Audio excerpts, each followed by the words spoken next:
Good afternoon and welcome to our October MOSIS Core Data webinar.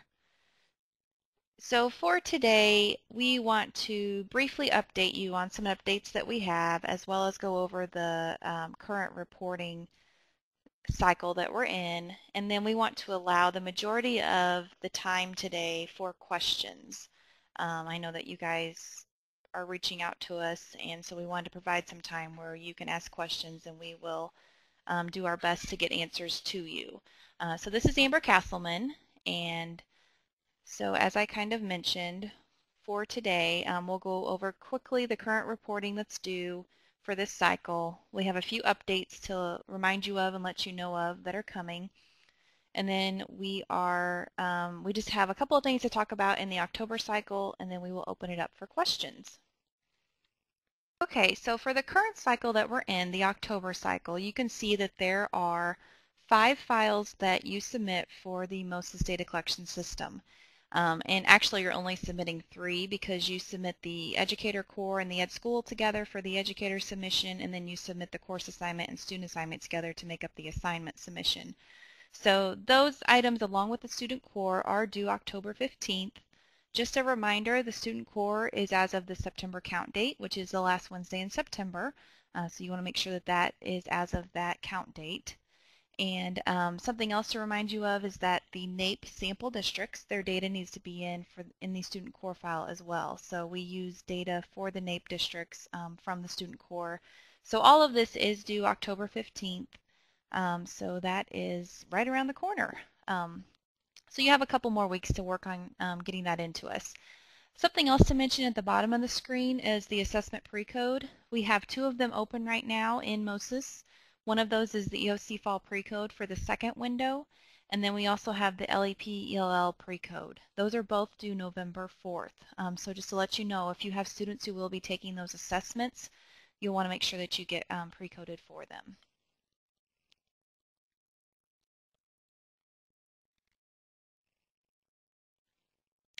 This is a look at the core data system and what is due for the October cycle. So again, we've gone over these items in last month's webinar, but we just wanted to remind you of what is due at this time. So these items would be due October 15th as well. So on here we have screen 2, which is the district data, and actually the only thing that's going to happen on here is the student core. When you certify it in MOSIS, it's going to populate the LEP ELL information that is on this screen. Screen 15 is the homeschool free reduced lunch. Again, it's going to populate from the student core information, and it's going to be the federal program's headcount information. Screen 16 is the enrollment, membership, and summer school information. So your September enrollment membership is going to be populated by your student core file in MOSIS, and will aggregate onto this screen when you certify MOSIS. Screen 18 and screen 20 is our educator and our assignment data. So when you certify that, it will flow onto this screen. And then I'm going to jump down to screen 22 because it's our other screen that is populated by MOSIS, and that's the sending school courses and the enrollment information. So just to kind of remind you, the ones that are in bold, those are the items or the screens that are going to be populated when you certify your MOSIS trial. And then we've made notations here of what is actually happening when you certify and where that data is going on the screen. So screen 21 and screen 25 in core data, we need to remind you that those are manually entered screens. So you'll want to make sure that you are going on to screen 21 and screen 25 and that you are completing that information manually on the screen. The educator vacancy data, our Office of Educator Quality is emphasizing how important it is to have that filled out this year. They're going to start using that data as they look at teacher shortage areas and start looking at predictor model information. So you'll want to make sure that you complete screen 21 and then also 25, as those are manually entered screens. So that's a look at the October cycle MOSIS and core data information, and just a reminder, it is due October 15th. Okay, so we have a couple of updates for you. Now we did mention this last month, but just to remind you that the MOSIS ID system is going to be upgraded to a new version 10. It's going to be around the second week of November, I believe. And with that, we will still be using the same version of the layout that we currently use, which is version 1.0. And to help kind of you guys navigate through what the new look is going to be. We're going to have webinars on October 27th. There's going to be 2 of them. There's one in the morning at 10 a.m. and there's one in the afternoon at 2 p.m.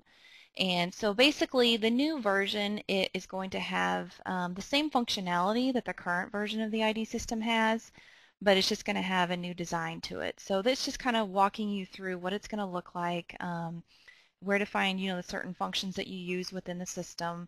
And so those webinars will be recorded, so you'll be able to access them after the fact if you're not able to participate on October 27th. So if you want to register for either of those, you just need to go to this link here and look for, there's 2 of them out there, so there's one for the morning and one for the afternoon. So you would just choose which one you want to register for and then participate in. Something that is new that came about since our last webinar is foster children. So we are going to be required to report to the federal government information about foster children. So for that, we need to have information at this time. So what we're going to do is we're going to add a field into the student core file. And we have talked with the vendors that we work with for your local record systems, and we have told them that they have up till the February cycle to have this implemented to help assist you guys in getting this information to us. What's going to happen is we are actually going to have this field in the student core file for every cycle throughout this current school year. So what will happen is you'll go ahead and you're going to report your October and your December cycles to us like you normally would. When the February cycle rolls around and we have it all put in place, if you were to go back to, let's say, your October student core file and make a change to it, it's going to pop up and expect for you to have information in the foster field. We don't perceive that as being too much of a problem, as the vendors are working with us and they are very diligent in getting that information out to you guys so that you'll have it ready to go to report to us. So just to let you know, it'll be in every cycle throughout this school year. We currently don't have it in place, but we plan to have it in place by the February cycle. It's just going to be a code set of yes, no to let you know. So you'll just be reporting yes or no in the field for foster children. So we will have a little bit of additional information that comes out for this. Right now we're still kind of in the process of getting it in place, but we wanted to make you guys aware of what we will be doing so that when it does go into place, you'll be ready for it. Okay, so that kind of goes over our updates and our current collections that we're working through. We have 2 more slides, and then we're just going to open it up for questions because we know you guys have a lot of questions around the October cycle. So just to kind of help, this is one of the topics that we receive a lot of questions on in October, and that is reporting your instruction via technology or online, virtual, electronic media courses, any of that, those types of courses. So we have put together this slide to kind of help differentiate between those and how you should be reporting those to us. So just kind of to start off, electronic media courses, and I'm going to actually take this information from our Exhibit 34. So if you have our Core Data MOSIS manual, in Exhibit 34 is where I'm getting this information from. It breaks out the different course delivery methods, such as electronic media, virtual, or if it's an ITV course. And so for electronic media, the student is taking a course that is via CD, DVD, online, etc. At the LEA, which has purchased the program. So it's somewhat more of a program. So the content of the instruction is not developed or delivered by the local teacher. And then how that's kind of different from virtual is the student is taking a course online with a Missouri certificated teacher. So this would be like MOVIP, or if there's another LEA providing an online course, a higher education institution, things like that. So the content of the instruction is developed by the course provider and is delivered by a Missouri certificated teacher. So then the other delivery method would be ITV. So this is where it's over like a television. It's the student and the teacher. It's kind of simultaneously occurring. So I know a lot of districts may offer the ITV and then they have students chime in from other districts in the area. So we're going to talk a little bit about that too. So basically what we want to kind of help you, how to help you guys do this is last year we all kind of got together and powwowed here and we kind of started with you have to ask yourself the question, is there a human teacher? And if yes, who is it? And then we kind of have a list here of how that may fall into place. So if it is a district teacher, you are reporting that with a V delivery system if it's a virtual class. So basically we are trying to account for all of the online courses that are occurring by using the course delivery system of a V for virtual. So if it's your district teacher, you're reporting a V delivery system for the virtual class. If it's a virtual provider who's providing the online class, then you are reporting that virtual teacher's Social Security number, and then you're also reporting the V course delivery system. So if you have an educator in your district who also needs those minutes for that period of time that they're supervising those students that are taking that online class, then we would recommend that you report them with their record, with all the pertinent information, and report it as a study hall so that they're able to receive the minutes that they're supervising that class that is online for those students. If it is a MOVIP course, you're not reporting the educator social to us. We actually have all of that information here at the state for MOVIP educators, so you don't have to report that to us. But you do need to report the course information. So you would be reporting all of the course number and all the same information you would give us for any assignment, along with a course delivery system of V and a program code of 50. The program code of 50 is what tells us that it is MOVIP. So you need to make sure that if it is a MOVIP course that you report the V and then also the program 50 so that we are aware that it is a MOVIP course. If it is a college teacher, you are not reporting the EdSSN to us. You are reporting V for virtual for the course delivery system if it's virtual or online. So when you ask yourself if there is a human teacher and your answer is no, then we would be considering this more of like an electronic media situation, and you would be reporting the supervising teacher with an S delivery system. So you kind of, I guess when we get a lot of questions about how do I report this online class, is it virtual, how do I report it?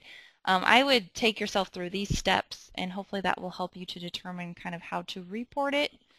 Something else that comes into play with all of this is whether or not the course is dual credit or dual enrollment. So the next slide on here kind of breaks that apart.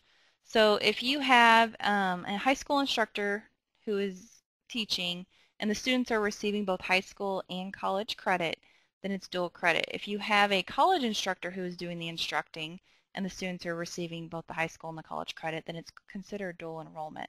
So you can kind of see here. So this is more about how to report it on the student assignment file. So when you're looking at your student assignment file for October, you will see the fields that have like the receiving college district code field, the dual credit site code, and then the sending district and sending school codes. On here is kind of helping you determine what to put there. So if it's dual credit, you're likely going to have in your dual credit site code either district or ITV. If it's dual enrollment, it's going to be a college instructor and your dual credit site code is going to be college. When you put that COLL in that field for dual credit site code, that is when it's going to allow you to not put in the college instructor's educator Social Security number.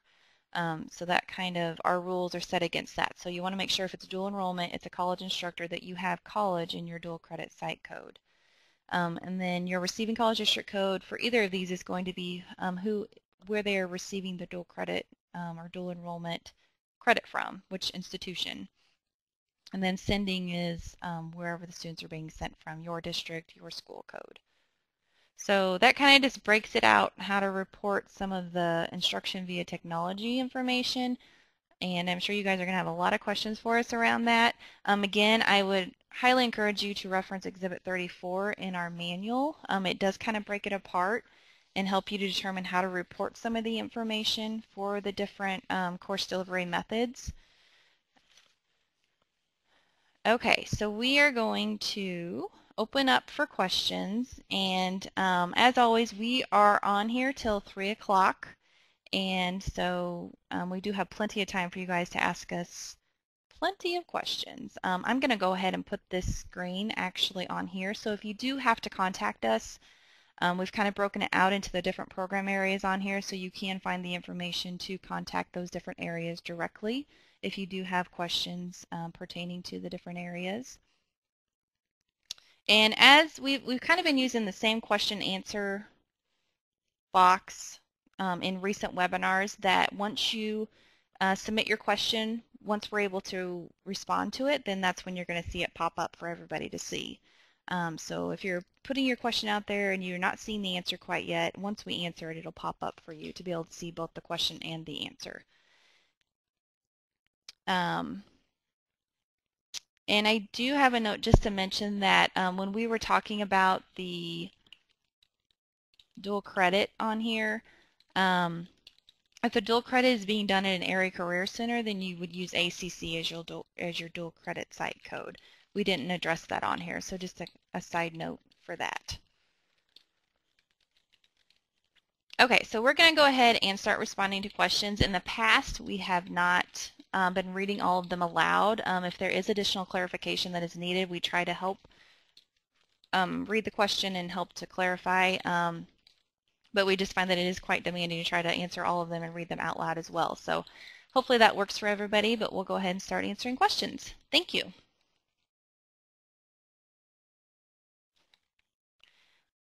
I will go ahead and mention too that earlier this week we had in the student core file there was an error that when your district submitted that it was saying that you were not approved for MPP program, when in fact if you really were. We had a lot of questions around that, so that was something that we had to fix on our side.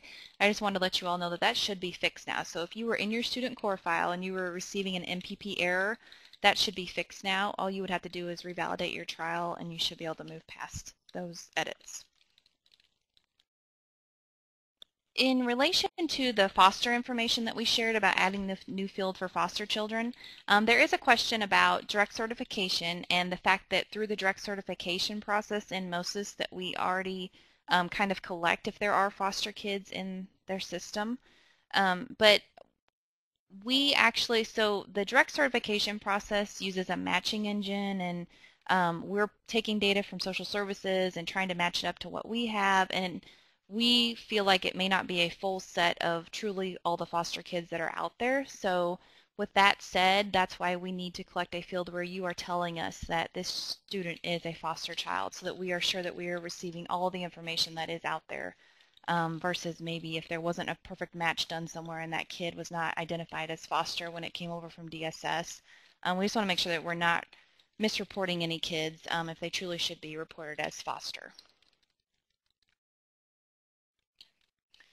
So there is a question regarding if a student enrolled, like let's say this past Monday, do I need to upload all of my information again so that the student shows up in the October report?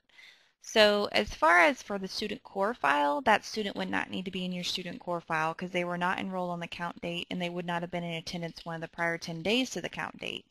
So you don't need to do it for that, and really you don't need it for the assignment information either, but you might want to enroll that kid and put them into the assignments that they're taking. That's really up to you guys. Again, that brings up questions around our course completion file and how it matches up to October and if the kids need to be in there. But if you've already reported your October educator and your assignment information, you don't necessarily have to go back and put that kid in. But I know that for sure you don't have to put them in your student core file. I know a lot of districts feel more comfortable putting them into the assignment information, and I would say go ahead and do that just because it may, depending on the classes they're taking, it'll just help to have a full picture of your assignment information. But that's up to you. You don't have to go back since they enrolled this last Monday, which was past the count date. So that is up to you guys.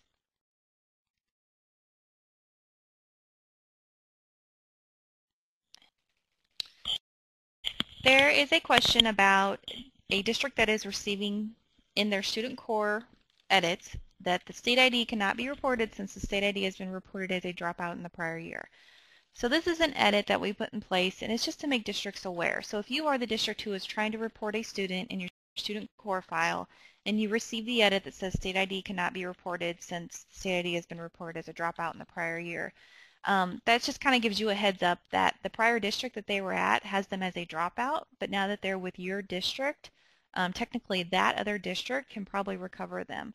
So you may choose to work with that other district to let them know, hey, this kid is enrolled with us now. Otherwise, the other district, when you certify your data showing that this kid is in your student core and enrolled in your district, the other district will receive a state level violation that shows them that they have this student reported as a dropout and that they have enrolled in another district so that they're able to recover that dropout.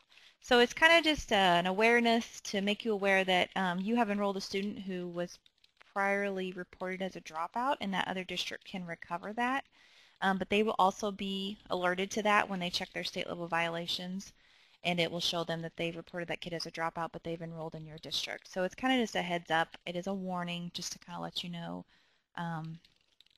just to make everybody aware.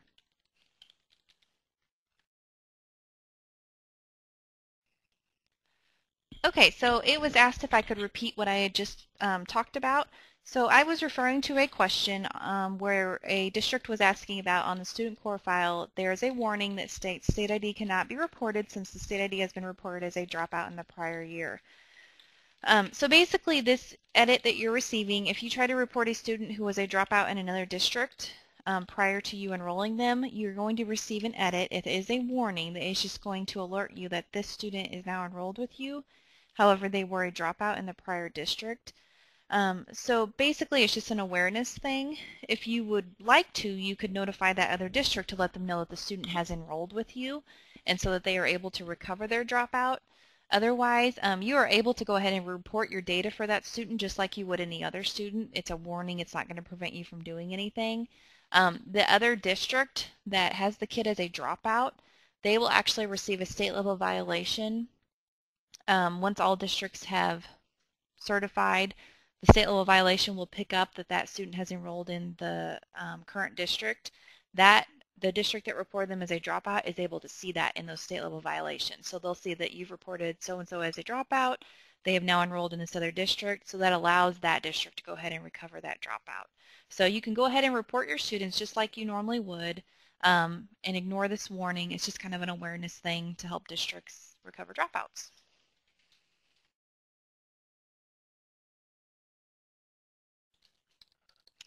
There is another good question around foster, and I don't think I had mentioned this earlier, but it is asking about once a student is foster, do they remain foster for the whole year, or if they leave your district, or if they're no longer foster, do you still report them as yes, they're foster?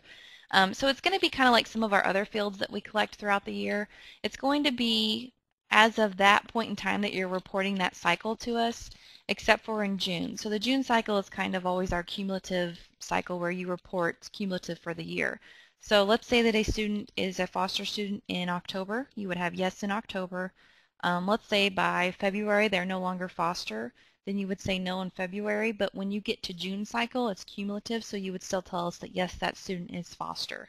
So it's kind of like some of the other fields we have, like LEP or I think even like IEP. So you report it as of that point in time, but then June is cumulative.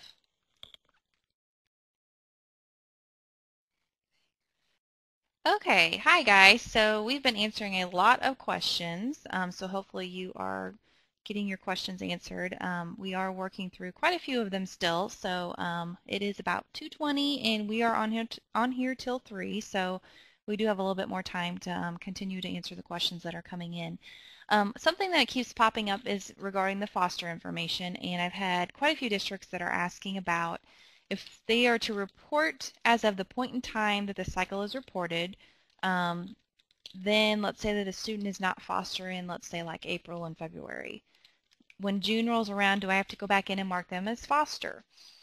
Generally, and you guys can correct me if I'm wrong, but my understanding was that with your local record systems, that it accounts for that. So if you have marked a kid as yes throughout the year, even if they have been marked no for a couple of the cycles, when June rolls around, they should be accommodating for the fact that you have marked that student as foster at some point during the year.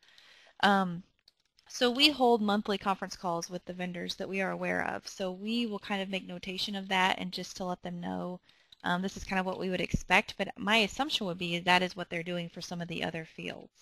So you guys can let me know if I'm wrong on that, but I would say, so since each of our student core files are kind of as of a point throughout the year, so we have our September count date, we have our February count date, or January count date, sorry, that's reported in the February student core. April is kind of as of assessment, time periods when kids took their assessments. So I feel like they're kind of already doing this with other fields, but I may be totally wrong on that. So my assumption would be you would mark the kid throughout the year yes and no, and if they were yes at any point in time, when June rolls around, they would be reported as yes. But we'll do some further checking into that as well.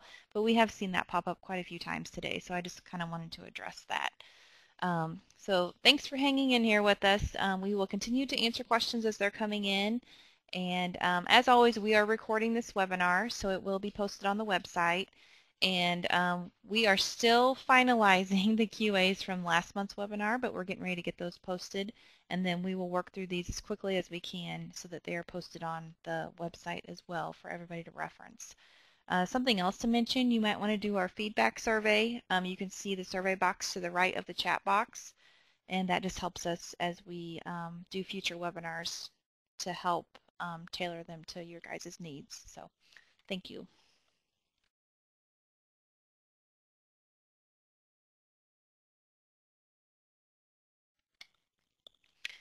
Hello again. So we do have a lot of questions around the PAT, Parents as Teachers, MOSIS IDs.